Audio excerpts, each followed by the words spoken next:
Сирақтың латеральды топ бұлшықеттері бірінші асықты жілік шыбығының ұзын бұлшықеті мускулюс peroneus longus немесе екінші атауы мускулюс fibularis longus деп аталады.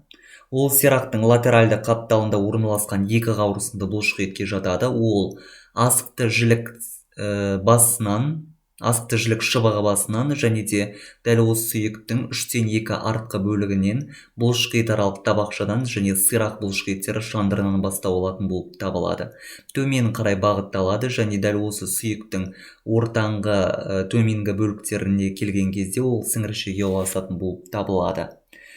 Сіңіршесі ұзындау келеді және сіңіршесі асықты жіліктің шыбығының латеральды қайықшасы малеолярис латералистің артқы бетін орайды және одан әрі асықты жілік шыбығының бұлшықеттік мына жерлерде орналасатын жоғарғы және төменгі білезікшесі ретинакулум мускулюрум peroneum superius et inferius пен арқылы өтетін болып табылады және де табан бөлікке қарай бағытталатын болып табылады мына текше сүйегінің төменгі бетінен.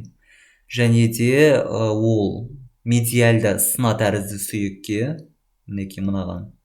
Және де бірінші, екінші табан сүйектеріне барып бекетін болып табылады. Негізгі қызметі аяқ басын бүгу және пронациялау.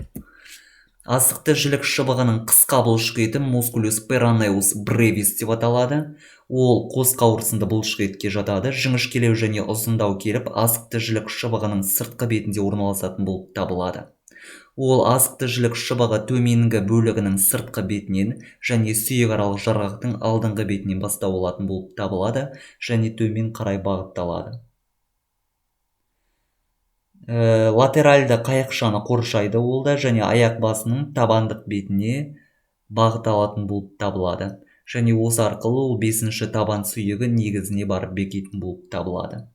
Негізгі қызметі аяқ басын ию және алшақтатып латеральды қырын көтеру болып табылады. Асықты жілік шыбығының 3-ші бұлшықеті мускулюс peroneus tertius деп аталады.